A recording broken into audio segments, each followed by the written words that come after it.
Pregunta con respuesta implícita.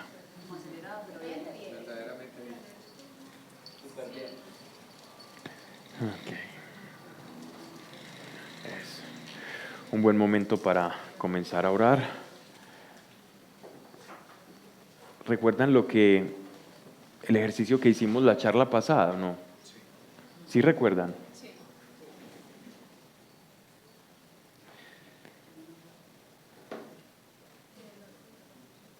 Intentemos no idealizar a Dios y dejar que Él sea quien es en nosotros. Que nuestras oraciones sean siempre, cuando nosotros idealizamos mucho a Dios, perdemos la capacidad de ser sorprendidos por Él. Pero cuando lo dejamos ser y actuar libremente, es cuando más nos vamos a sorprender. Porque nuestra fe va a ser ilimitada. Y si nuestra fe es ilimitada, vamos a obtener el resultado de un Dios ilimitado. Si tu fe limita, de esa misma manera vas a ver un Dios limitado a actuar. Entonces, ¿cómo así, Pablo? ¿Qué estás diciendo? Dios depende de mi fe, ¿no? No depende de tu fe. Dios es perfecto, Dios es dador, todo el tiempo está dando, todo el tiempo está ofreciendo. Mira la fe no como una herramienta para utilizar o manipular a Dios, sino como la herramienta para recibir todo lo que Dios quiere darte. Si tú lo ves en esa perspectiva, cambia completamente y así tú no eres el protagonista o tú no eres el que da el regalo o no depende de ti, sino que depende de Él.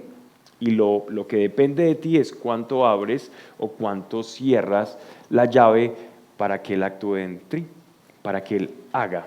Ese es el poder, esa es la razón de la fe. Es como una válvula que se expande o no, que todos tenemos. Hay unos que la expanden más, hay otros que no. Pero un consejo muy útil para nuestra relación con Dios es mantener esa válvula muy abierta para que puedas ser sorprendido por Él. No lo idealices, no lo limites. Habla y espera. Habla con Él y espera de vuelta. Y seguramente no vas a ser defraudado. Oh Dios, ven acá, Padre nuestro. Honramos este lugar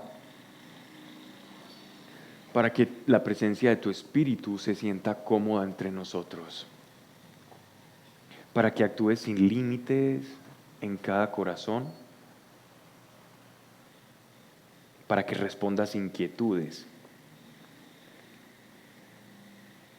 Todo lo que nos ocurre te importa, todo tiene que ver contigo.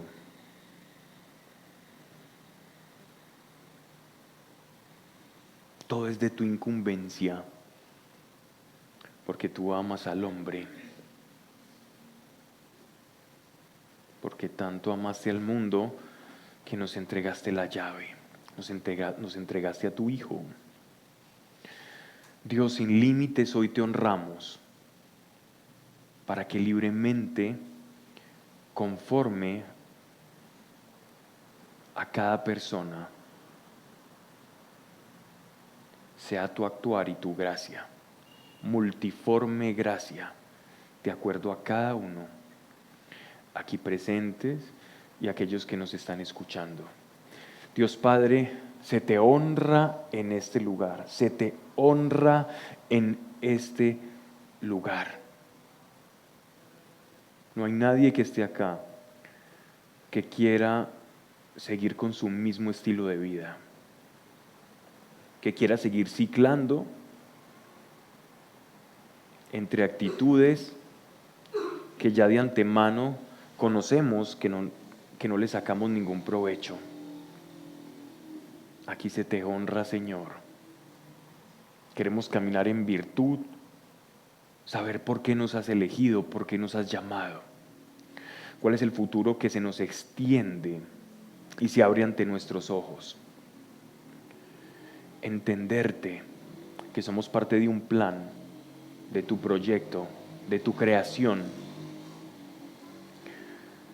y que más allá de lo que vemos delante de nuestras narices, hay tanto allí que tienes para mostrarnos, a cada uno, tanto, hay tantas respuestas, hay tanto conocimiento, hay tanta revelación lista para aquellos que solamente estén dispuestos.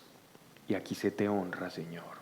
Y aquí estamos dispuestos a recibir tu palabra para comprender, para caminar. Porque entendemos aquí, Padre, que tu palabra no opera en niveles ordinarios del conocimiento, como cuando vamos a una academia, a una universidad, a un colegio, a un instituto, un pregrado, posgrado, maestría, doctorado. No es ese tipo de conocimiento, sino que es la revelación que abre las puertas a ese mundo invisible, hacernos percibir el mundo con más sentidos, más allá de los ordinarios, a movernos en este mundo en una sintonía a tu presencia, a lo que es real, abandonar las ilusiones de la mente, de las emociones, de los vicios y las esperanzas y expectativas de este mundo que han sido inoculadas en nuestra mente, en nuestro corazón, y que nos hacen sufrir por cosas que a la postre son vanas y no van a traer ningún beneficio. Padre, ayúdanos a ver un poco con tus ojos para desvanecer la ilusión del mundo. Préstanos tus ojos, porque aquí te honramos. Y que no se diga aquí cosa alguna que no esté de acuerdo a tu voluntad, Señor, mas toda la revelación, que nuestro espíritu y nuestro corazón esté apto y apaciguado para entender, para penetrar los misterios. Porque hay palabras sencillas que encierran misterios muy grandes, que penetran el corazón del hombre y que trascienden a vida eterna y que transforman, y que al borracho lo lleva a una vida de rectitud, que al avaro lo vuelve dadivoso, que al envidioso lo vuelve empático, amoroso, que aquel que sufre tiene espíritu de víctima y siente que el mundo le debe algo, Señor, se vuelve agradecido. Ese es el misterio de tu palabra. Y aquí se te honra, Señor. Y te honramos para que tu presencia esté entre nosotros, Padre eterno, Padre nuestro, en el nombre precioso de aquel que murió por nosotros, Jesucristo, el de Nazaret. Amén. Bien, veníamos entonces, seguimos en el Evangelio de Juan, de 21 capítulos vamos en el sexto, ahí algo, vamos avanzando, vamos a buen paso, no hay afán. Voy a quitar un poco el volumen del celular para que esto no nos vaya a generar ningún tipo de interrupción. Y ahora sí, vamos a ello. Capítulo 6, versículo 60. Raro ve uno en las Escrituras un pasaje con tantos versículos, ¿cierto? Entonces es curioso que los editores vean que Juan está escribiendo en la misma línea, en la misma idea, y tienen que versicular y versicular y versicular. Recordemos que la Biblia no tiene capítulos y versículos, que esos son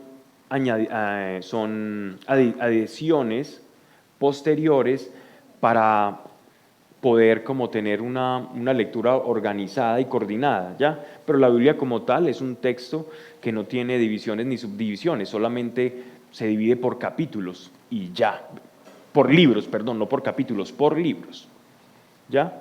Entonces esto simplemente nos sirve como marco de referencia. Entonces vamos, capítulo 6, verso 60.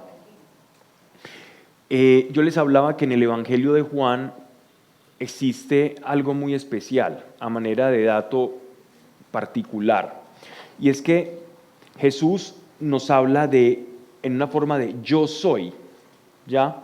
El yo soy no es una palabra cualquiera.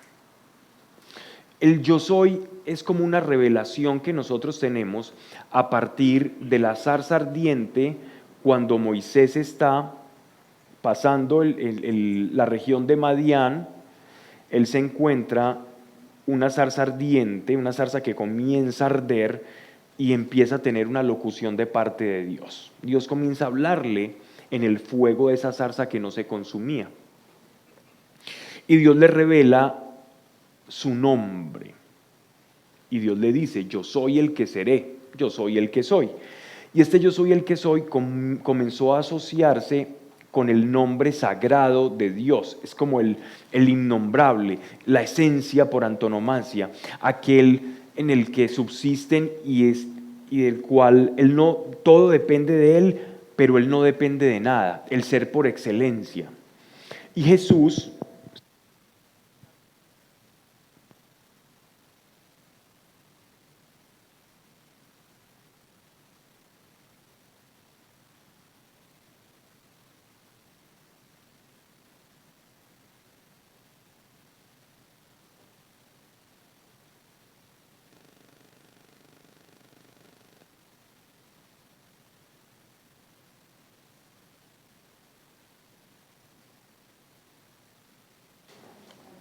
Ahora sí. Entonces, nuestro Señor comienza a identificarse con ese gran yo soy. Y comienza, yo soy el pan de vida. Entonces empecemos a contar los yo sois de Jesús en el Evangelio de Juan, porque ahí hay un secreto, ahí hay un misterio, ¿no? Ahí Jesús se está haciendo uno a Dios. Y el buen lector y aquel que lo escuchaba, si era conocedor del nombre de Dios, si tenía algún grado de erudición en lo que correspondía a esas letras hebreas que conforman el nombre de Dios, y escuchaba a Jesús haciéndose análogo o semejante a ese yo soy, entonces se iba a escandalizar. Digo esto por el pasaje que vamos a leer a continuación, porque nos va a mostrar un poco el escándalo que comenzó a suscitar Jesús, aparte de los que ya había hecho, pero ya no en los fariseos, sino en aquellas personas que incluso ya lo habían venido siguiendo a través de la multiplicación de los panes y de los peces, que cruzaron el río con él, que pasaron el monte y que lo esperaron en la peregrinación a la fiesta de los tabernáculos en Jerusalén. Entonces eran personas que ya venían en una romería, en una correría, en un peregrinaje con nuestro Señor Jesucristo, escuchando su predicación, y que ya habían trasegado, peregrinando un tiempo prudente, y habían pasado afugias, hambre, habían tenido toda una aventura con este predicador clandestino que hacía milagros y multiplicaciones.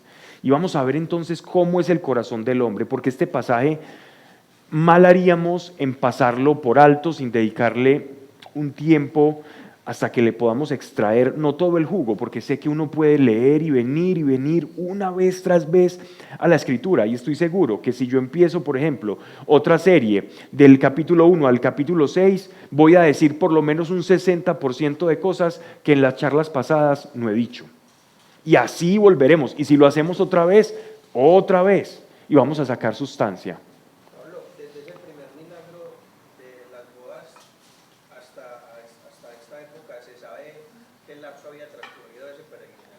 Sí, estamos hablando aproximadamente, lo podemos saber, y la pregunta es buena, por las fiestas. Ya ha habido una fiesta de Pascua, ¿cierto? Y va a haber una fiesta de los tabernáculos, o sea que ya estamos completando un ciclo lunar. Estamos hablando que aquí ya hay casi un año de peregrinación. Desde el bautizo hasta esto hay un año de ministerio público. Ya estamos hablando del primer año de ministerio público. ¿Cómo lo sabemos? Porque las fiestas nos determinan el reloj de lo que está aconteciendo. Y hay una fiesta que es la fiesta de Kippur, o el Yom Kippur, el año del perdón, que se celebra anualmente. Entonces estaba cerca el año del perdón, significa que estamos hacia un año, ¿no? Bien, la pregunta me parece muy al lugar. Luego de haberlo oído, o sea, de este yo soy el pan que vino del cielo, haberlo oído todos, tanto los que lo seguían como fariseos y nuevas personas que se iban adhiriendo a la causa de este predicador extraño y misterioso. Luego de haberlo oído, muchos de sus discípulos dijeron, estamos hablando discípulos, discípulos. Entonces aquí ya se nos empieza a abrir otro tipo de personajes asociados a Jesús. Entonces, vamos a hablar de toda la atmósfera. Voy a recapitular, pero lo voy a hacer a vuelo de pájaro, sin detenerme mucho en cada cosa. Tenemos fariseos, movimiento purista que quería conservar las costumbres para que el pueblo de Dios estuviera preparado para la venida del Mesías, haciendo todos los ritos, diezmando, en un legalismo que superó su intención moral. O sea, la ley o el legalismo superó las buenas intenciones del movimiento farisaico. Ya, ese es el estado de los fariseos. Tenemos los saduceos, movimiento y casta sacerdotal, religiosa, más bien conformada alrededor del clero, o sea, de todos los levitas que se encargaban de suministrar y administrar todos los ritos, ofrecer los sacrificios, hacer las lavaciones, los lavatorios, y servir de jueces para el pueblo. Los fariseos creían en la resurrección de los muertos, los saduceos no. Eso los diferenciaba, aparte de lo anterior dicho, del movimiento saduceo, la no creencia en eso. De resto, eran movimientos en realidad parecidos. Los esenios, que no nos hablan en los evangelios de ellos, pero eran un movimiento espiritual apartado que se dedicaba a vivir la pureza de la fe en las montañas. Eran como tribus que vivían una fe muy purista y que su objetivo era permanecer muy puros, castos, para que el Mesías naciera o surgiera de ese linaje. ¿Vale? ¿Los levitas eran saduceos? Los levitas sí, eran saduceos. Bien, la mayoría eran saduceos, o los que pertenecían a la casta, correcto. Y teníamos los celotes, que eran un grupo, una facción, un movimiento militar armado, ya, revolucionario, reaccionario al imperio romano de la época. Entonces eran un movimiento organizado, armado, que quería librarse del yugo del imperio romano que les cobraba impuestos y que los tenía sometidos, ya, como una colonia del imperio romano. Ese era el ambiente, la atmósfera de Jesús. Ahora Jesús nos habla, o Juan nos habla, de discípulos. ¿Qué es un discípulo? Alguien que sigue, alguien que está de acuerdo con algo, ¿ya? Estoy de acuerdo, sigo algo, sigo una doctrina, estoy aprendiendo algo, eso es un discípulo. Alguien que tiene un referente y es seguidor de ese referente y aprende de ese referente, ¿vale? No.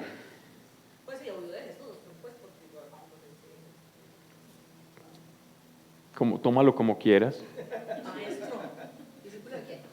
Bien, luego de haberlo oído, muchos de sus discípulos dijeron, a ser discipulado, todos nosotros, Jesús nos llamó a nosotros a ser discípulos a todas las naciones, es la gran comisión. Cuando tú predicas el evangelio, estás en un bus, ves a alguien que está triste y tú le dices, oye, ¿por qué estás triste? Él te dice, no, es que perdí un familiar y estoy muy triste, o peleé con mi pareja, ven, yo te presento a Jesús. Cuando Él te escucha, tú lo estás discipulando a Él. Es así de simple. Es mal dicho cuando utilizamos la palabra 12 discípulos. Es muy mal dicho. Es 12 apóstoles. Sí, señor. Es muy mal dicho. El apóstol es discípulo. Pero no todo discípulo es apóstol. Exacto. Ni todo discípulo está lleno del Espíritu Santo. Y ya lo vamos a ver. Entonces, que ser discípulo no te garantiza ser de Cristo. Luego de haberle oído, muchos de sus discípulos, o sea que esto era algo generalizado. La palabra muchos no dice algunos, no, muchos es que era un mal generalizado. Note que aquí hay un énfasis y uno cuando lee estos textos debe ser muy cuidadoso y sacar y extraer. Cuando dice muchos es que había gran muchedumbre que estaban pensando, susurrando y entramando lo mismo. Duras son estas palabras. ¿Qué palabras? Yo soy el pan de vida. quien come de mi carne y bebe de mi sangre no morirá jamás. Duras son estas palabras. Y esto, voy a hacer un alto acá, un alto en lo que estoy hablando, porque vamos a entender esta realidad. ¿Qué significa esto? Duras son estas palabras. No solamente dura es la doctrina de nuestro Señor, pero vamos a hablar de algo y es la verdad. Y el corazón que recibe la verdad. Normalmente, si yo hago esta pregunta, ¿a quién de esta sala, o quienes nos escucharán después, le gusta vivir engañado? ¿Quién quiere vivir engañado en esta vida? ¿Quién lo quiere? Que alce la mano, o que alguien diga yo, o piense, a mí me gusta vivir engañado. Yo soy el ser más feliz engañado. ¿Quién quiere vivir engañado acá en este salón? Raro fuera encontrar una mano levantada. Nosotros no queremos vivir engañados. Nuestro corazón anhela la verdad. ¿Qué es la verdad? La pregunta de Poncio Pilato a nuestro Señor. Quis veritas. Queremos la verdad. Pero de querer la verdad a asimilarla, hay un puente, hay un intermediario, hay una herramienta, hay una barrera. Yo anhelo la verdad, pero entonces, ¿cómo recibo esa verdad? ¿Cómo recibimos la verdad que anhelamos? ¿Saben? Y esto que voy a decir es duro, pero una mente caprichosa no recibe la verdad. Una mente que busca tener la razón no recibe la verdad. Una mente que juzgue la verdad y no está abierta a ella, porque si yo asumo que hay una verdad que he de recibir, implícitamente debo asumir una ignorancia. ¿Por qué? Porque ¿cómo voy a decir que anhelo la verdad si no me asumo a mí mismo que ignoro aquello que anhelo? Me explico. Si yo quiero la verdad es porque ignoro algo.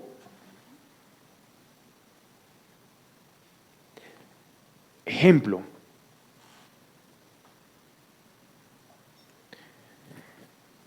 Papá, mamá, ¿quién me compró ese traído? ¿Quién me compró ese traído? Estoy preparado para recibir la respuesta. Si quiero la verdad, es la verdad. Pero necesito, para recibir la verdad, estar abierto y ser humilde. La verdad sin humildad no se recibe.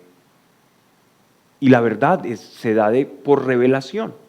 La verdad es revelación. ¿Qué significa revelación? Que nos es corrido un velo y podemos ver. Muéstreme qué hay ahí. Muéstreme qué hay allí en ese lugar, y Dios te quita el velo. Y Jesús, con sus palabras, estaba quitando el velo de quién era Él. Qué palabras tan duras. La gente quiere su verdad. Quiere su verdad, pero no quiere la verdad. Queremos nuestra verdad, y Dios dice, ¿quieres tu verdad? La respeto y será tu verdad. La respeto y será tu verdad. ¿Quieres dormir o quieres despertar? Cuando Él dice, yo no soy Dios de muertos, sino de vivos, es vivos en la verdad. Muerto es como si camináramos como un robot biológico, simplemente en modo supervivencia. Nazco, crezco, me reproduzco y muero y ya, y no me doy entendido de todo lo que soy. Yo puedo aún elegir vivir así, pero puedo elegir vivir en la verdad. Uno como discípulo puede no querer la verdad porque no le gusta la manera que yo tengo para recibir el mundo. Si Dios me muestra la realidad, dice, te la mostraré de a poquito porque no la podrás soportar. Es muy incontenible, Pablo. Apenas que nos moja los pies. Pues es demasiado grande. Ujú. Así es, Yo entiendo que esta revelación solo es una parte. solo es una parte, una pequeña parte, pero dura. Es dura porque Jesús está revelando su naturaleza. Y ellos decían, sí, usted es muy bravo, usted es un profeta, hace milagros, pero ¿cómo que yo soy? ¿Cómo que yo soy? Y miren lo que él les dice. Muchos de sus discípulos dijeron, duras son estas palabras. Cuando yo reconozco que la verdad es dura, duro es mi corazón. Si la verdad es dura, duro todavía es mi corazón. Si mi corazón es blando y humilde para recibir la verdad será como miel. Como dicen, lámpara es a mis pies tu palabra y alumbrará mi camino. Para ellos, cuando les alumbran el camino, se enceguecen, no lo soportan. Y miren lo que ocurre. ¿Quién puede oírlas? Conociendo Jesús, miren, conociendo es un presente. Miren que es ese conocer está conjugado en un presente activo, un presente que está actuando, conociendo. O sea, él está completa, no, que conoció.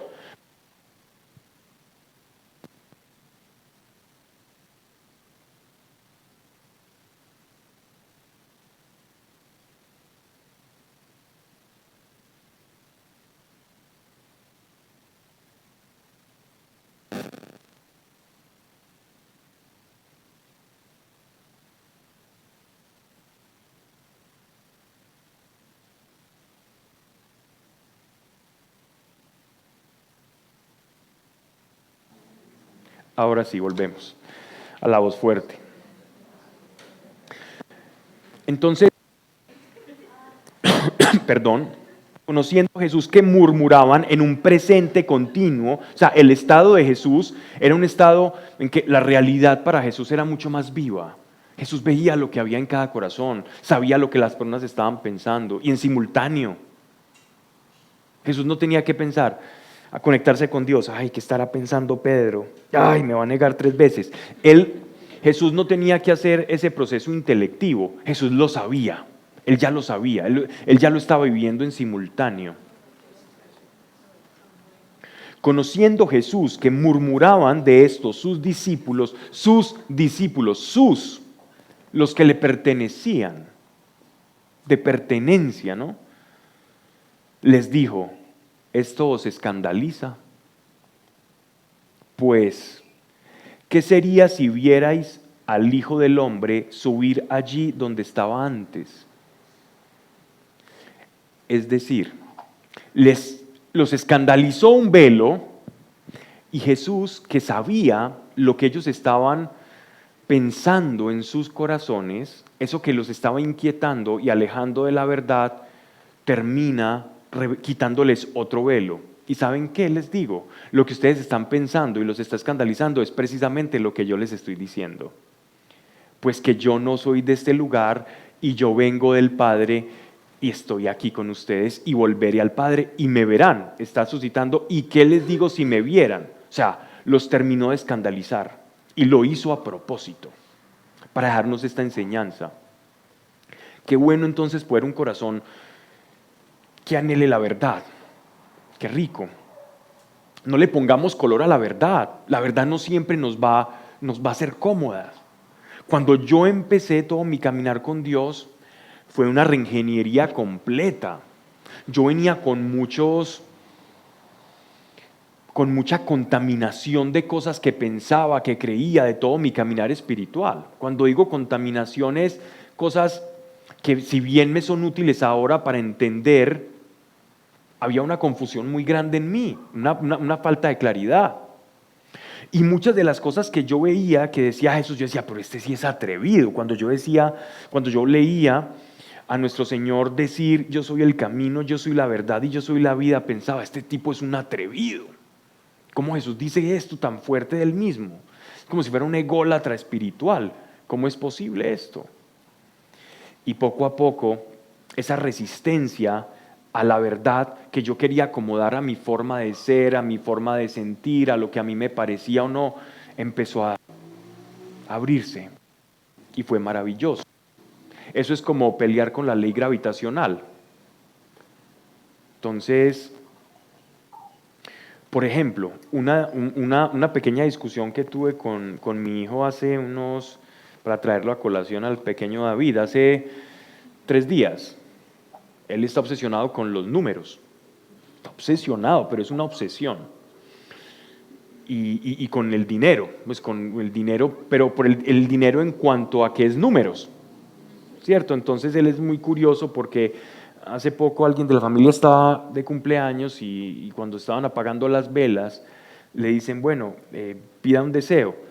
Y entonces el niño cierra los ojos y dice, Dios, quiero tener muchas monedas, que me des muchas monedas. Y cada que le llegan monedas dice, papá, el deseo se me está cumpliendo. Y tiene más que todos en esa casa ya. Hoy me prestó porque yo no tenía efectivo para algo y me los viene cobrando como un chepito. Pero el punto es que él todo el tiempo está haciendo este tipo de preguntas. Papá, 1000 es más que 100. Y yo, hijo, 1000 es más que 100. Ah, papá, ¿y 1.000.000.000 más 1 es más que 100? Y yo, sí, hijo, es más que 100. No, ¿por qué es más que 100? Porque es más cantidad. No, pero ¿por qué es más que 100? No, no puede ser más que 100. Y pelea con la verdad. Es más que 100, punto. No le gusta, no le siente, porque él se encariñó con un número y pretende que ese número sea mayor a todos. Y eso es lo que nos pasa a nosotros con la verdad. Entonces Dios dice, ok, ¿quieres quedar? Yo le digo, bueno, sí, piense, para usted es más que eso, bueno, siga su vida así a ver cómo le va, creyendo eso. En la medida en que yo tenga mayor revelación y más verdad en mi corazón, voy a tener más herramientas para enfrentar el mundo espiritual. No todo es verdad, no todo es verdad. Y lo primero que Dios nos lleva cuando tenemos al Espíritu Santo es ir quitándonos, no la mentira de la revelación, de que es verdad, si venimos de dónde, no. Esos son otro tipo de realidades, no. Es sobre todo la mentira interior. Las cosas que creemos que nos van a hacer felices, pero en realidad no. Todos esos autoengaños que traemos desde niños. Porque nosotros somos formados con muy buena intención la mayoría de las ocasiones en nuestras familias, la civilización, el sistema de educación. Todo va formando en nosotros una serie de expectativas o de tener esto, desear aquello, y en respuesta a esas expectativas, pues si tengo esto o no, voy a ser feliz o no también. Y vivimos una vida de autoengaño sin saber realmente qué es lo que satisface al hombre. Y Dios se encarga a nosotros primero de revelarnos o quitarnos esas falacias, esas mentiras que no nos dejan ser libres interiormente. Somos esclavos de un sistema, de una jaula dorada de pájaro en la que estamos nosotros metidos sin poder alcanzar una libertad interior. Y parte de eso se lo debemos a que a nosotros no se nos enseña a ser libres ni a vivir. Debería haber una materia para los niños, cómo vivir clase de 7 a 8, martes y jueves. Debería haber algo así, pero no se nos enseña eso. Por eso hay tanto trabajo para psiquiatras y psicólogos, porque no se nos enseña cómo vivir. Y aquí hay un manual de instrucciones para la vida. Y estamos desaprendiendo muchas cosas. Pero si yo quiero convencer a Dios de que mi punto de vista es la verdad, entonces esa va a ser la verdad que yo voy a recibir en mi vida, la que yo quiera construir. Y Dios permite que yo haga eso. Dios permite eso, que yo construya mi verdad. En esa permisión de Dios es cuando pasan las cosas que nosotros le echamos la culpa a Dios, pero no es un castigo de Dios, sino un efecto o una consecuencia de que elegir para... Total, Pablo, total, pero caminar total así. en la libertad también es un aprendizaje, porque caminar de Dios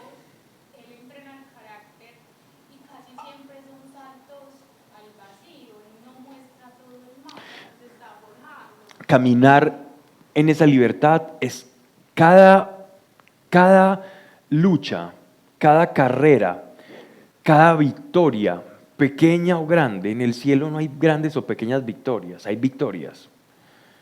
Es un camino a la libertad. Es un camino a la libertad, a ser libres, a ser felices. Eso es ser cristiano. Son capas, y las primeras que se van son las adquiridas por el entorno. Esas son las primeras que se tienen que ir, porque si yo como creyente todavía creo que si tengo este carro, que si tengo esta casa, o que si me pasa esto, voy a ser feliz, eso es lo primero que se tiene que derrumbar en tu vida, porque ese es el primer engaño. Ahora bien, yo puedo elegir, aún a pesar de creer en Cristo, que eso me va a hacer feliz, y Jesús va a decir, ok, esa es tu verdad. ¿A dónde te va a llevar eso? Ya sabemos a dónde te va a llevar. A que cuando vas llegando a las postrimerías de tu vida, a las edades doradas, vas a decir, ay no, como el rey Salomón, vanidad de vanidades, todo es vanidad, todo es querer atrapar el viento. Fui rey en Jerusalén y tuve muchos más que todos y aquellos que aún que precedieron mi mandato, mi reinado. Y me he dado cuenta de que todo lo que uno hace bajo el sol es aflicción del mundo. Después de mucho disertar, él se dio cuenta de que todo era vanidad, que había algo trascendente que buscar y que alcanzar, ¿no? Entonces, que no sea tarde y que esas capas, ligero, rápido, más rápido que lento, empecemos a desprendernos de ellas. Hay algunas más fáciles para unos que para otros, no importa. No se trata de ser un hippie cristiano, no se trata de eso. Lo absoluto, se trata de tener las cosas en su medida adecuada. De hecho, la formación que nos inculcan desde pequeños era construir de afuera hacia adentro. Debería ser al revés, de adentro hacia afuera. Así construye Dios. Desde adentro hacia afuera usted puede ya ver las cosas de afuera como regalos. Es que la plata es buena, las comidas son buenas. Pero cuando uno construye de afuera hacia adentro, cuando logra todas las cosas de afuera y se ve vacío adentro, es como si no tuviera nada. El que espera que su vida cambie desde el exterior hacia el interior, se va a quedar esperando toda la vida y le va a pasar factura a Dios. Por lo general le pasamos factura a Dios, como bien decías.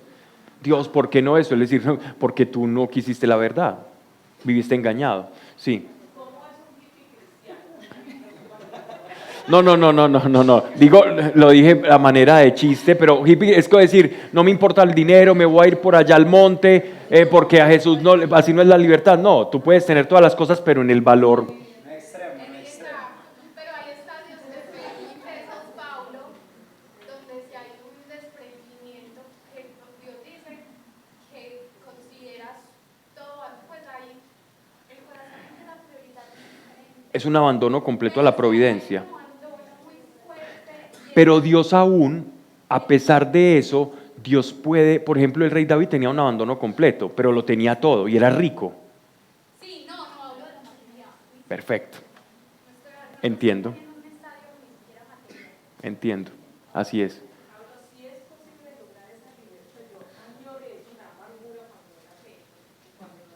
Eso es un buen indicio.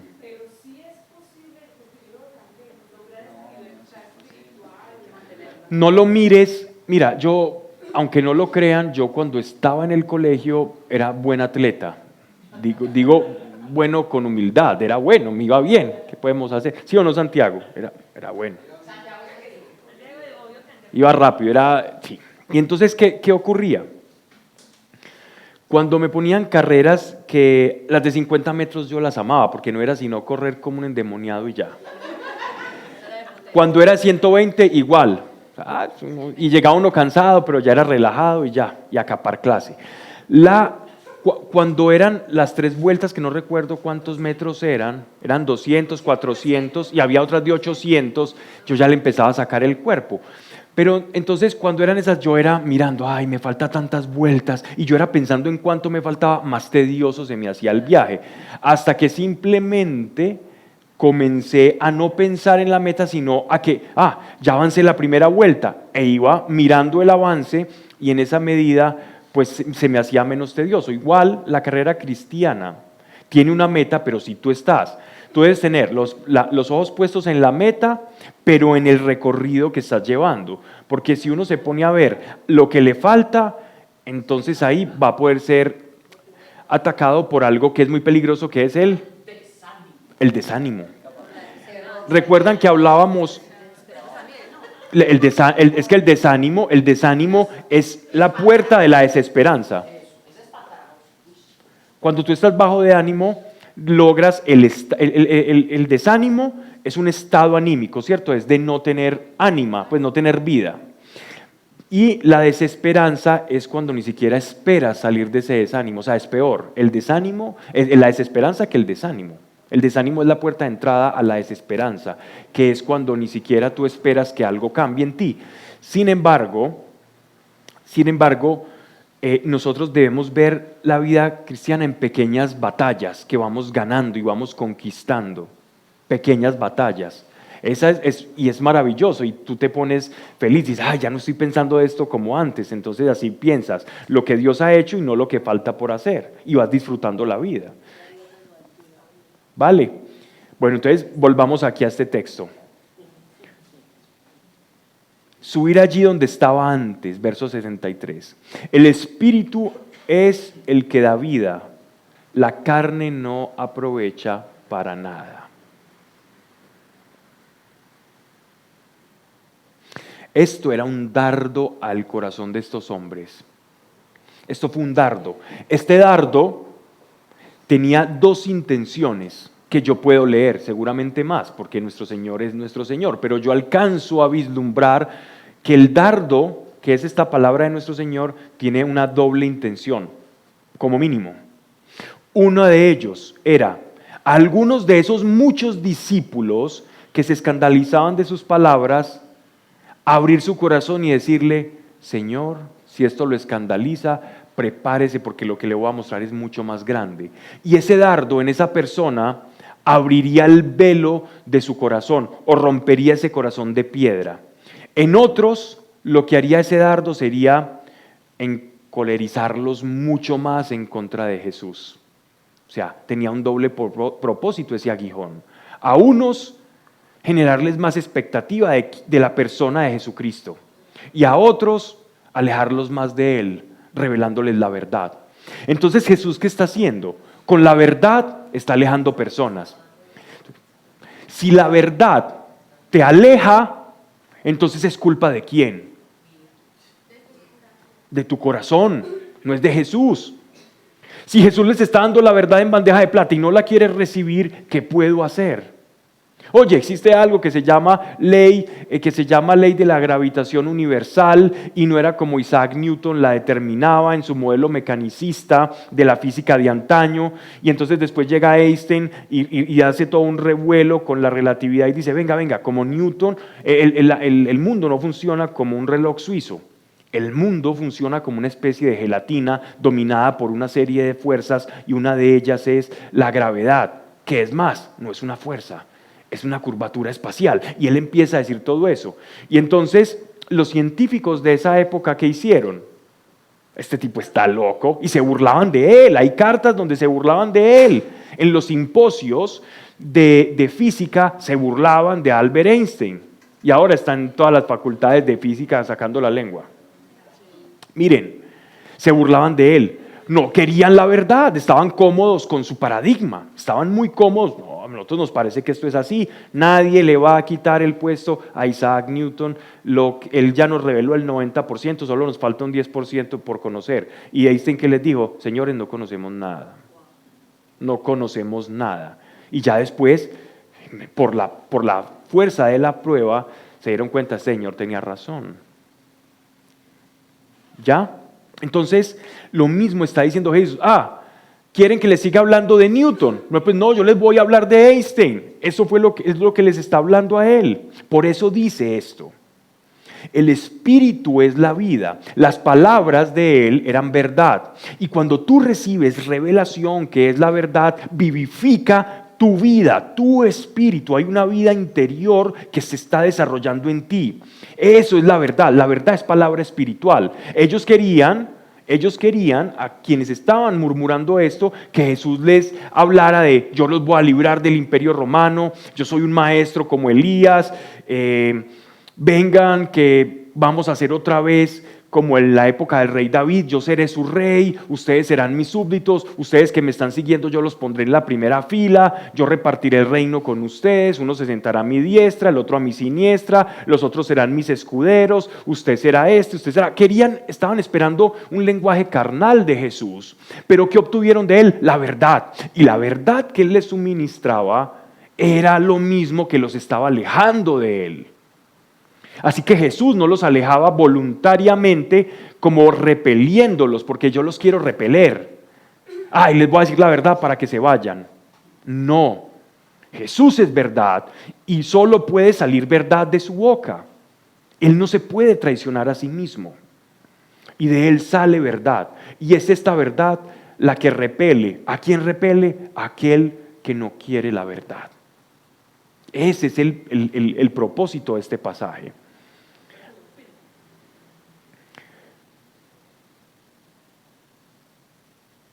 El Espíritu es el que da vida, la carne no aprovecha para nada. La diferencia entre la enseñanza dada desde el Espíritu versus la enseñanza dada desde la carne.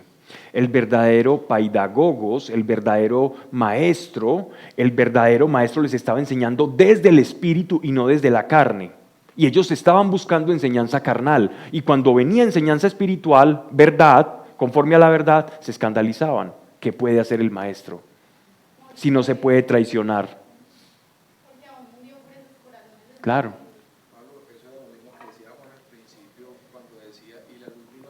Vino a los suyos y no lo reconocieron. Es eso, es 100% eso. Es que Juan está hablando, todo el encabezamiento que es el prólogo de Juan, el primer capítulo, es digámoslo así, como la base, los cimientos, donde todo el edificio, toda la arquitectura, mampostería, como lo quieras llamar, posterior de lo que conocemos como el Evangelio de Juan, está fundamentado en su prólogo. Y esto es lo que vemos, perfectamente la analogía hecha. Bien, las palabras que yo os he hablado son espíritu y son vida. Pero hay algunos de vosotros que no creen, porque sabía Jesús desde el principio. Miren, desde el principio. ¿Quiénes eran los que no creían y quién era el que había de entregarle? Y decía, por esto os dije que nadie puede venir a mí si no les es dado de mi Padre. Desde entonces muchos de sus discípulos se retiraron y ya no le seguían. O sea, Jesús perdió aquí por lo menos un 40% de seguidores. Estoy poniendo un número tentativo. Por no decir que perdió la mitad, pero sí decir que perdió muchos. Un 40% podría ser viable, saludable para entender este pasaje. Comieron con él, vieron la repartición de los panes y de los peces, y él les llamó discípulos. Tú puedes ser discípulo, y si te escandalizas de sus palabras, pues le vas a dejar de seguir y vas a buscar por otro lado. Conozco muchas personas así. Pablo, acá hay un misterio muy grande, y es que lo concede el Padre. Ya hablamos de eso, esta es la segunda vez que él dice. Es la segunda vez. Esa es la segunda vez que él dice que los que son los padres, es el Padre el que los lleva a Jesús. Y Jesús es el que nos lleva el que nos entrega el Espíritu Santo. Bajo esa perspectiva, entonces lo que dijiste que muchos se escandalizaban y se apartaban es porque nunca fueron. Esa es la mejor definición de simpatizante. Un discípulo que no cree, que cree parcialmente. Un discípulo que cree parcialmente es un simpatizante. A mí me hacen mucho esa pregunta, porque no en todos los discípulos existe la revelación profunda. Por la misma actitud. En todos los discípulos, a todos los discípulos se les es dada esa revelación profunda, pero no todos los discípulos tienen el corazón abierto para recibirla y aceptarla. Es lo que hablabas ahorita del libre albedrío. Ese libre albedrío te permite a vos llegar o no llegar. Vos nos contabas, de hecho, en la charla pasada que hay gente que ha recibido, que ha tenido manifestaciones Sobrenaturales. sobrenaturales Ujú. Y no pocos, igual que el Evangelio, muchos, son muchos. Y más adelante puede ser discípulos de verdad. Que lo más Tú pones la cuota optimista. No, pero a mí me pasó. Sí, claro. Más adelante Sentimiento muy teso y me alejé otra vez. conozco los muchos también que vuelven. Y volví con toda. O sea, tú puedes ser simpatizante y después el Señor decirte, a este no lo suelto. Pero es que es la misma relatividad que nos da precisamente ese poder de decisión. Y pues yo ya te voy a poner el ejemplo de Pablo. Pablo estuvo en un colegio católico, se le reveló la verdad y trasegó por todas las religiones habidas por haber. Tuvo que no ser lo que no era para darse cuenta quién era realmente. Y Bien. ahí fue que Dios lo volvió a encaminar. Puede haber un momento después que está preparado con el Así es. A veces, ¿saben qué? A veces que hace un corazón apto para recibir la verdad. De esto hablábamos en pandemia. ¿Quién se acordará por allá una charla que dimos en pandemia? El arrepentimiento siempre va a ser necesario. Una charla que dimos, la di desde un computador. El quebrar el corazón. Sí, señora. Sí, señora. El quebranto a veces es una herramienta que, pese a que nos puede doler mucho, es muy útil para recibir la verdad. Un corazón quebrantado recibe la verdad más fácil. Ujú.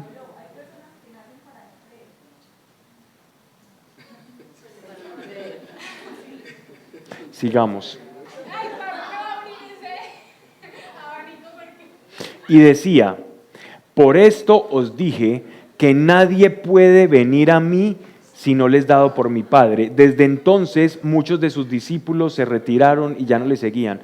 Yo quiero que analicemos acá, es que no quiero dejar pasar esto tan rápido porque aquí tenemos un tesoro que nos sirve para evaluarnos también. Y es que comieron, vieron los milagros y lo abandonaron. Lo abandonaron porque les dijo la verdad. Si les hubiera tapado un poquitico quién era él, no se hubieran escandalizado. ¿Por qué nos escandaliza la verdad? ¿Por qué no abrimos el corazón y nos preparamos para ella? ¿Cuál es el problema? ¿Cuál es el problema? No seamos como ellos, no lo seamos, aprendamos de quienes no fueron. Quizás pudieron ser después, en el optimismo de Anita, en el optimismo verificado por su propia experiencia. O cómo aprender a decir la verdad y recibir y seguir amando a quienes no la reciben. Claro. También es un aprendizaje. Entonces, yo no sé Jesús cómo hacía Pablo, porque qué dolor tan grande. Y qué rico, pero él ya lo sabía, y qué rico no perder el tiempo, qué rico poder aprovecharlo mejor, ¿cierto? Ujú. Entonces, en ese orden de ideas, ¿de qué manera quebrantamos el corazón o hacemos eso para poder... Tristemente, el quebranto de corazón por lo general viene de afuera hacia adentro, no de adentro hacia afuera, sino de circunstancias que nos ocurren, que nos quebrantan el corazón y nos vuelven una masita, un amasijo liviano, Señor, haz de mí lo que quieras, no aguanto más, pero sácame de esto. Eso es un punto de quiebre, un punto de inflexión, un punto de quebranto. Y ese quebranto nos hace aptos, nos califica para recibir una revelación. Yo generalmente no oro por eso. No, eso es el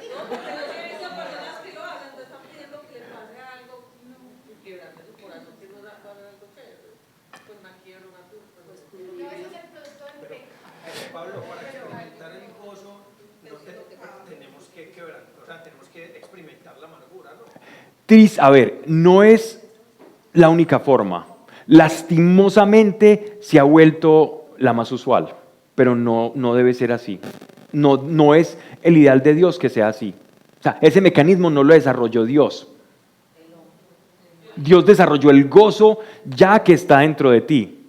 Pero muchas veces nosotros llegamos a ese gozo que está dentro de nosotros por vías tortuosas. Yo puedo tomar una autopista 5G o puedo tomar trocha. Nosotros tomamos trocha para llegar a ese gozo. No es que Dios diseñó esa manera, es que nosotros estamos habituados a usarla. Entonces Dios dice, bueno, si te es útil y te hizo llegar, pues ahí está. Y para muchos el tomar trocha es la manera de llegar.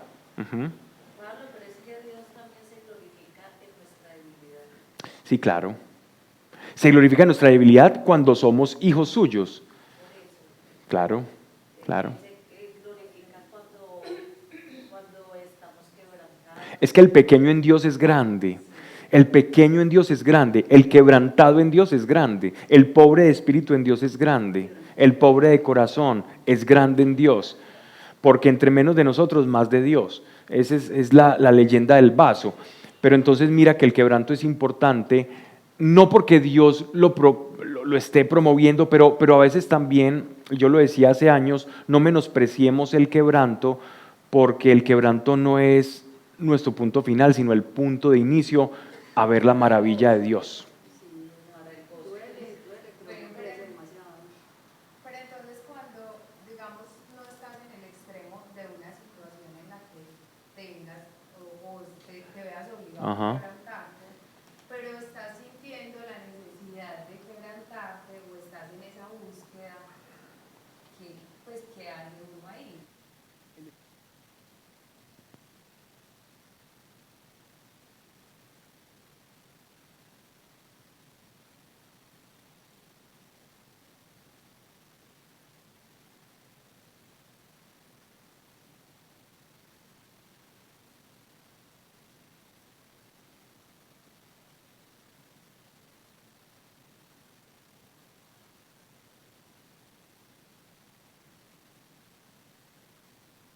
Tus cosas y te va a poner la verdad.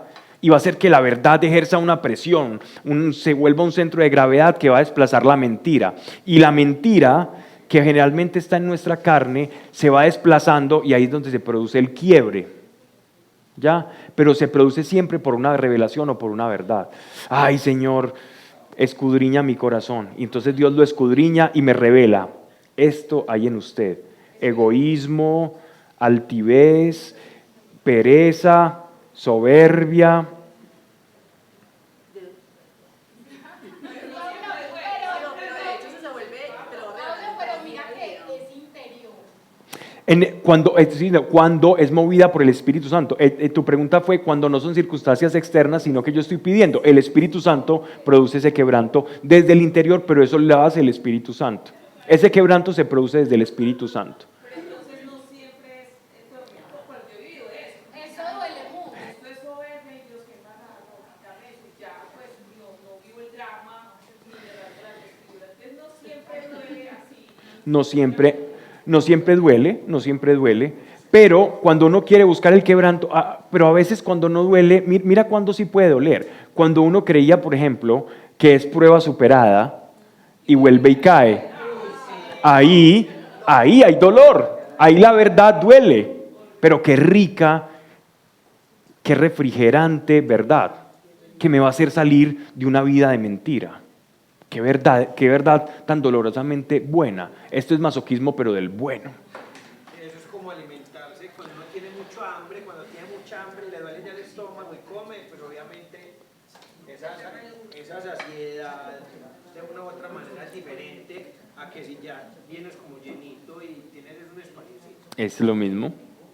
Verso 65, y decía, por esto os dije que nadie puede venir a mí si no lo es dado por mi Padre. Desde entonces muchos de sus discípulos se retiraron y no lo seguían. A Jesús lo tenían frente a frente.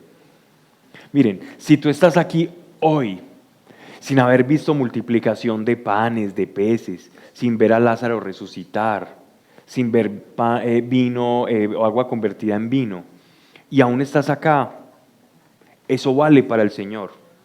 Eso vale para el Señor. Esa fe Dios la honra en ti, porque dichosos aquellos que no viendo han creído. Pero ojo, que no viendo y han creído no significa que toda la vida se van a quedar no viendo para seguir creyendo. El que cree, ve, sí o sí. Siempre va a ver.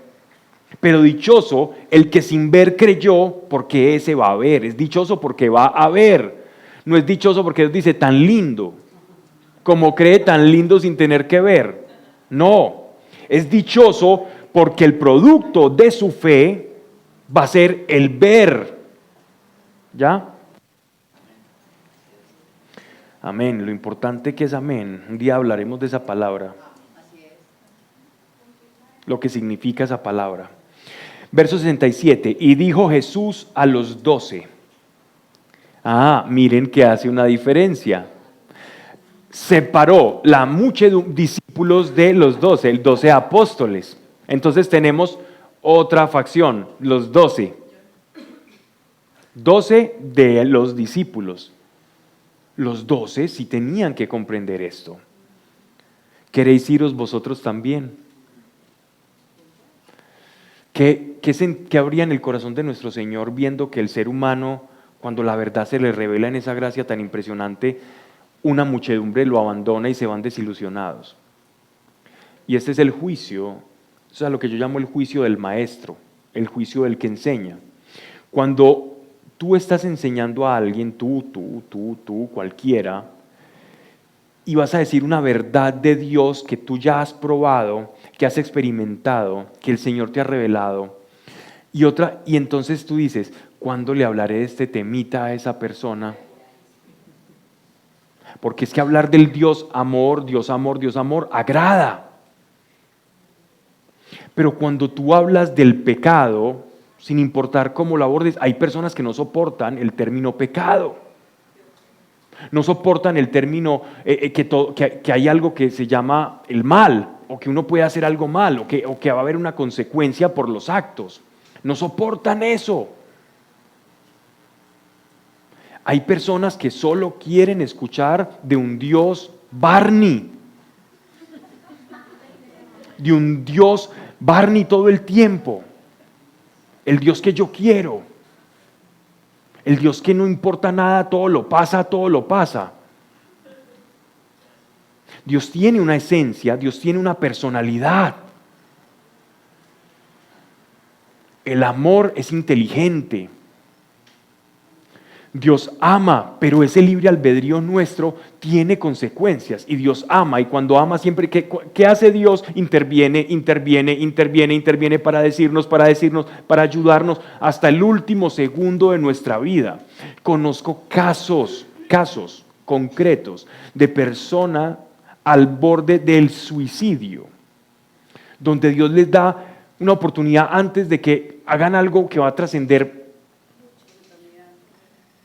Y paremos ahí, pongamos 3 puntos suspensivos, que va a trascender mucho más allá de esta vida. Y esas personas cambian toda su vida. Si eso no es amor y misericordia, entonces no sé qué es amor y misericordia. Pero tenemos un Dios que revela y que podemos reñir con eso. ¿Qué sentiría nuestro Señor? El juicio del maestro, el juicio de decir algo probado y que se burlen de eso. El juicio que sintió Albert Einstein, guardando las proporciones y cambiando de paradigma, porque es lo mismo. El juicio de los físicos de la época. Miren que algunos amigos entrañables de Einstein decían, mire, aquí entre nos yo le creo, porque esas ecuaciones que usted hace para probar la relatividad son muy elegantes. Miren el eufemismo incluso que utilizaban, ecuación elegante. No que esa es la prueba, elegante, es decir, parece bonito, eso se ve bonito, como que pareciera que sí. Hombre, Albert, esas ecuaciones son muy elegantes, muy finas. Aquí entre nos, yo creo que eso es así. Pero cuando me toque hacer la votación en el simposio de física, yo no voy a renunciar a mi apariencia, a lo que yo creo, a cómo me van a ver. Yo voto que no.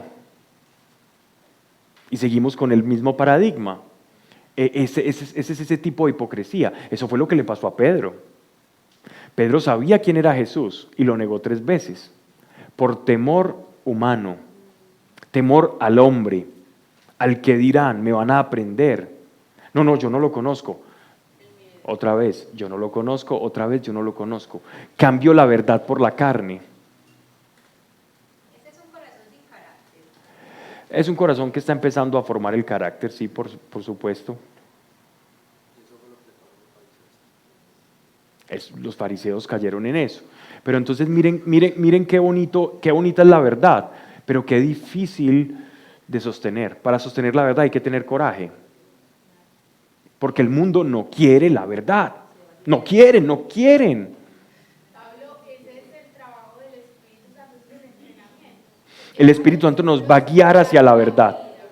Nos va a llevar a dar la vida por la verdad.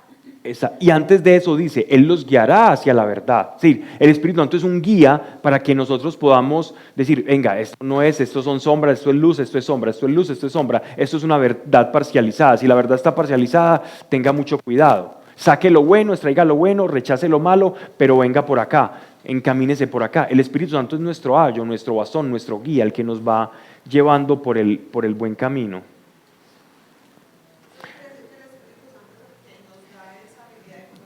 Sí, señora, es precisamente eso. Bien has dicho en eso. Y dijo Jesús a los 12, ¿queréis iros vosotros también? Respondióle Simón Pedro, Señor, o sea, a Pedro le dolió eso que le dijo Jesús, porque vio una muchedumbre toda feliz, que cogieron un barco, que lo siguieron, kilómetros de cansancio, de peregrinaje, y que después se dispersan como, no van a dar más tinto, y se fueron. Se fueron decepcionados. Eso para Pedro fue doloroso. Yo quiero que entremos en lo que está pasando, que esto es demasiado normal de los seres humanos, de nuestro corazón. Pero miren la respuesta tan linda de Pedro, ¿no? ¿A quién iríamos? Yo no me puedo ir de acá. Tú tienes palabras de vida eterna. ¿A quién iríamos? Tú tienes palabras de vida eterna. Pedro, no en vano. Aquel que tiempo después lo iba a negar 3 veces, por lo menos, para que no usemos siempre a Pedro de mal ejemplo, tenía algo maravilloso, y es que conocía de muerte del ser humano, la herida que toda criatura en este mundo porta, y es que tenemos un tiempo limitado, es decir, palabras más, palabras menos, que vamos a morir.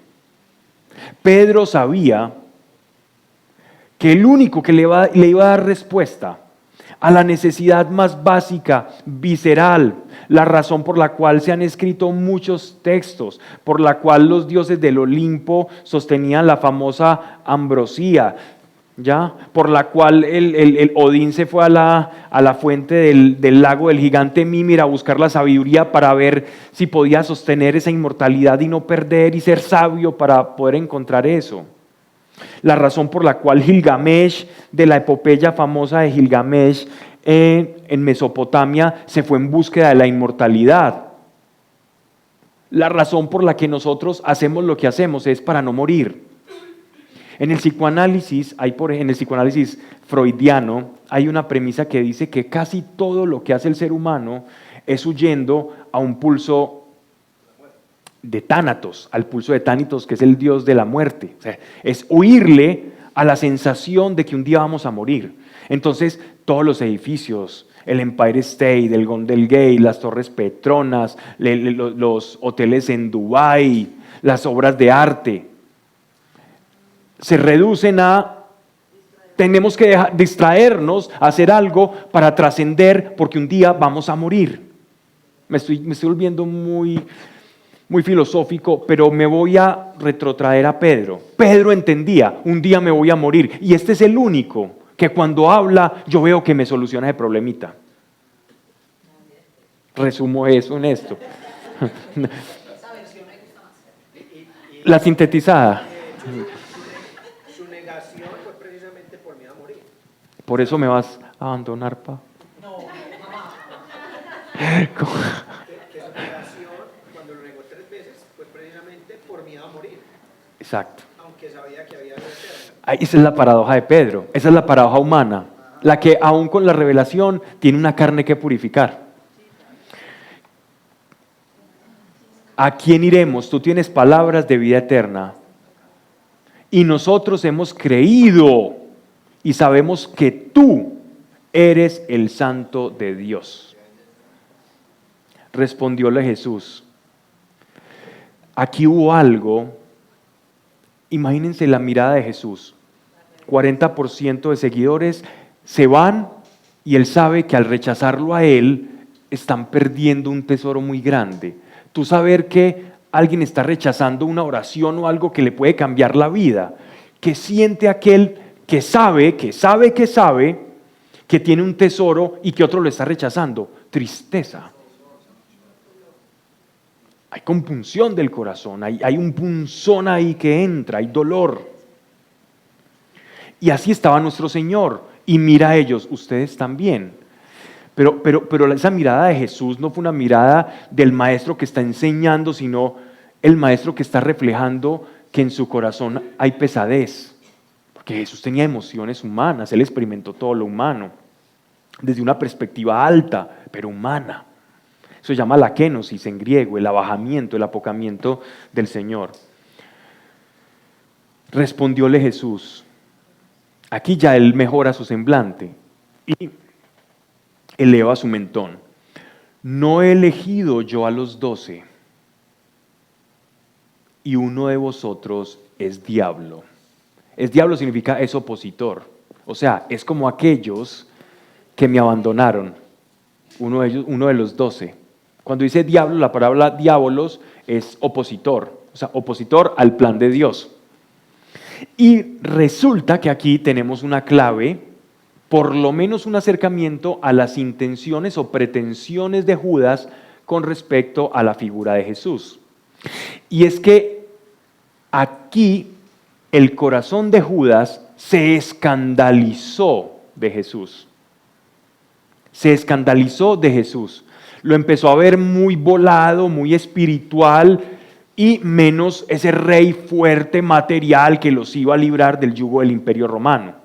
Y empezó a decir, no, este hombre es como esos profetas que hablan por allá muy en abstracto, de amor, de esto, y yo necesito, es el rey David acá combatiendo con nosotros mano a mano, codo a codo. Y se llenó su corazón. Así que Judas tenía su corazón de discípulo, de simpatizante, más aún siguió con ellos, más aún siguió caminando con la verdad. ¿Por qué? Porque Judas pudo haber tenido en su corazón un doble temor humano. ¿Qué doble temor humano a cuál me estoy refiriendo? Uno, a dejar a irse con la muchedumbre porque él ya era de los 12. Él ya era uno importante, ya tenía un cargo, ya era un guardacho, un guardaespaldas de Jesús, ya era uno del círculo interno, y al ser de este círculo interno, él había adquirido cierto prestigio por caminar al lado del Mesías. Entonces se produce en él la siguiente disyuntiva o paradoja si lo quieres. ¿Qué será mejor? ¿Renunciar a seguir viendo estas cosas sobrenaturales, a caminar a esta aventura que estoy teniendo con él? ¿O a esa expectación mesiánica? Entonces no fue capaz de renunciar a su cargo. Renunció a creer en él, pero no al cargo que tenía como uno de los 12. Máxime porque él era el que manejaba las finanzas del grupo. Pablo, O sea, él era un hombre muy honrado en realidad.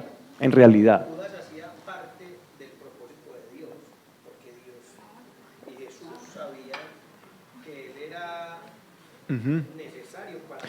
No hacía parte de, estaba dentro de.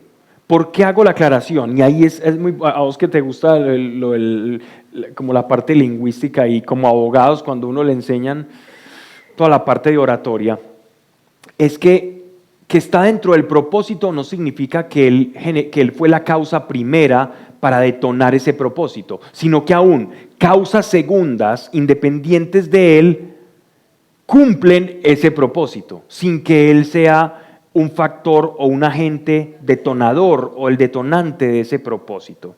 ¿Ya? Y aquí ya se nos escapa del entendimiento, porque cuando estamos hablando de un ser que está por fuera del tiempo, del espacio, que no lo limita ni el tiempo del espacio, nosotros solo podemos alcanzar a decir, Señor, esto estaba dentro de tu propósito. O sea, a Dios ni siquiera se le escapó de las manos que una ramera, que una mujer que ejercía la prostitución en la ciudad amurallada de Jericó, iba a ser una tatarabuela de Jesús. Una prostituta que acogió al pueblo de Israel, fue fue tatarabuela de Jesús. Aún a pesar de eso, el Señor protegió ese linaje y nació Jesús de ese linaje, de Rahab la ramera. Ahí está. Y de una persona que no era judía, que no era de la promesa, que era, ¿quién? Ruth, por ejemplo. Eso nos muestra que dentro del propósito estaban, pero Dios no hizo que fuera una ramera. ¿Ya? Él no fue la causa primera, pero aún las causas, todo obra para el bien de los que lo aman. Es una manera de decir que el propósito de Dios, todo va a desencadenar en el propósito de Dios. Igualmente no sabemos si después de la muerte de Jesús y antes del suicidio de Judas, su corazón se arrepintió. No sabemos. No sabemos. Hay algunos dichos, hay algunas revelaciones privadas que hablan del caso Judas. No existen manuscritos de... No, son falsos. Y todos los manuscritos que ustedes escuchen o vean en Discovery Channel, en Nat Geo o esos canales que por cierto tienen ciertas personas o ciertos que inyectan dinero detrás de esos canales, que si tú vas siguiendo las personas que inyectan dinero en esas organizaciones o en esos canales, hay personas que son enemigos de la iglesia de nuestro Señor. Entonces uno tiene que saber leer las cosas y quiénes están utilizando qué y para qué. Van a ver que hablan del evangelio de Judas, ¿cierto? Y que misteriosamente hay una parte donde dice, y estaba Jesús, y se arrodilla y se le acerca a María Magdalena, y esa parte está borrada, para que la gente maliciosa interprete que se dieron un beso, ¿cierto? Que eso es lo que se dice, que por eso lo borraron. Eso es completamente falaz. Judas no escribió ningún evangelio. Primero, no tuvo tiempo para hacerlo. Segundo, el evangelio que corre como evangelio de Judas fue escrito 300 años después de su muerte. Imagínense, es como si dijeran, este libro lo escribió Hernán Silva, 300 años después por allá en el futuro. Ese es el evangelio de Judas que está circulando. Por lo tanto, se conoce como un libro pseudoepigráfico, lo cual quiere decir que el autor que presume ser el que lo escribió no es simplemente un seudónimo para darle una connotación de autoridad. Y fue escrito en copto, o sea, en el idioma que se hablaba en Egipto, antiguo. Ese era el idioma en el que se escribió ese evangelio. Por lo tanto, cuando ustedes vean un programa que habla del evangelio de Judas, es un evangelio ficticio, falaz, mentiroso y no tiene nada que ver con la verdad. Es que la iglesia se ha encargado de ocultar eso. No, la iglesia ha mostrado esto. Ese evangelio uno lo puede ver incluso por internet porque está escaneado y lo puedes ver el original. Es copto, 300 años después, Judas no lo escribió. Tampoco, son evangelios apócrifos y son evangelios peregrinos escritos por personas que querían darle popularidad y fuerza a ello poniéndose el seudónimo de una persona famosa. Les doy otro ejemplo que es anterior, por ejemplo, al evangelio de Judas, el libro de Enoc. Famoso y citado libro de Enoc, que es precioso y de recomendada lectura, porque es un libro que tiene una revelación muy bonita, pese a que es apócrifo, es un libro con mucha revelación, pero fue un libro que se escribió en Babilonia en el 560 antes de Cristo, o más o menos entre el 500, porque esa fue la época del cautiverio, puede ser entre el 500 y el 400 antes de Cristo, y fue supuestamente escrito por Enoc, y Enoc es el abuelo de Noé, antes del diluvio, y se llama el libro de Enoc, y es el libro de Enoc que nosotros leemos. ¿Lo escribió Enoc? Claramente no. Pablo, ¿qué diferencia hay entre esos y los deuterocanónicos? Toda. Pues yo leo que los deuterocanónicos se escribieron en una época, pues lo tengo entendido, que no había mucha revelación de Dios. Pero por ejemplo los deuterocanónicos sí se encuentran en la Biblia, aunque hacen referencia a...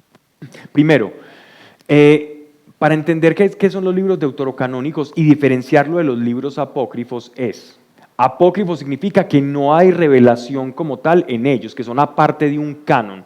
Deutero, tenemos que saber qué significa. Deutero significa segundo. Deuterocanónico significa del segundo canon.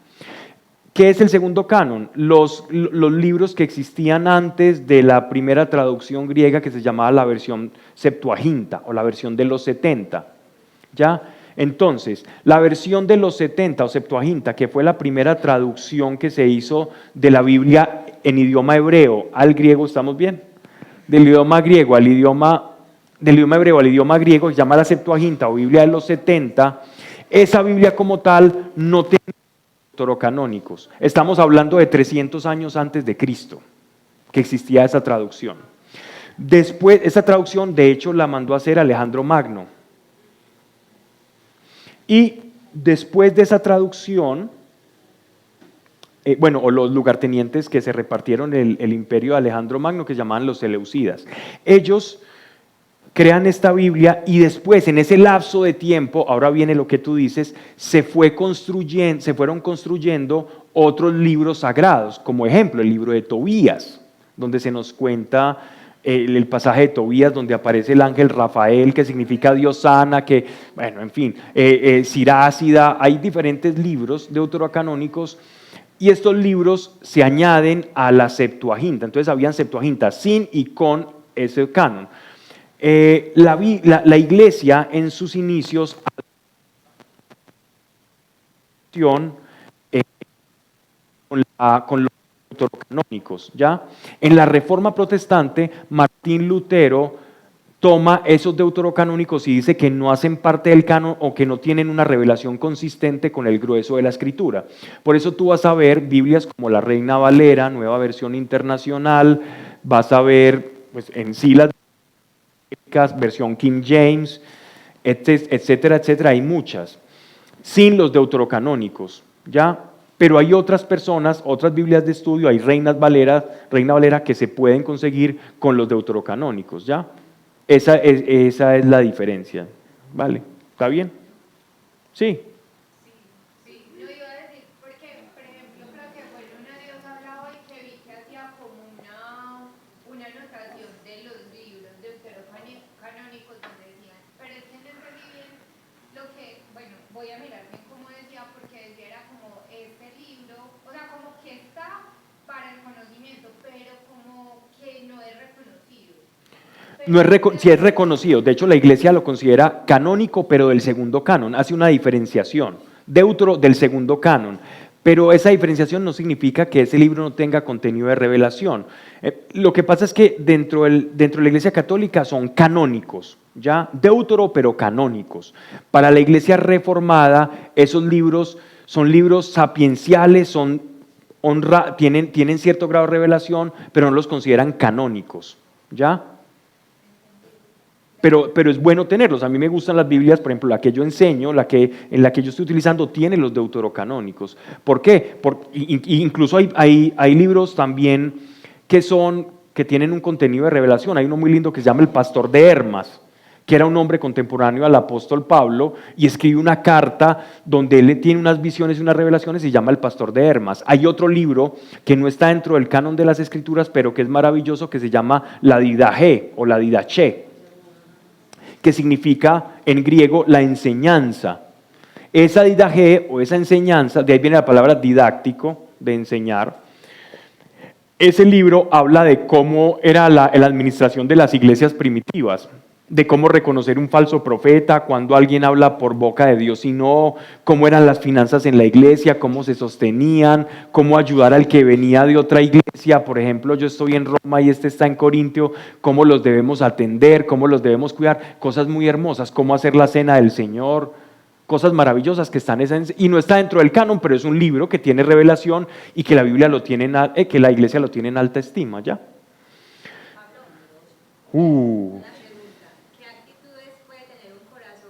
Necesitamos el micrófono. ¿Qué actitudes puede tener el corazón para uno decir, me estoy comportando como Judas?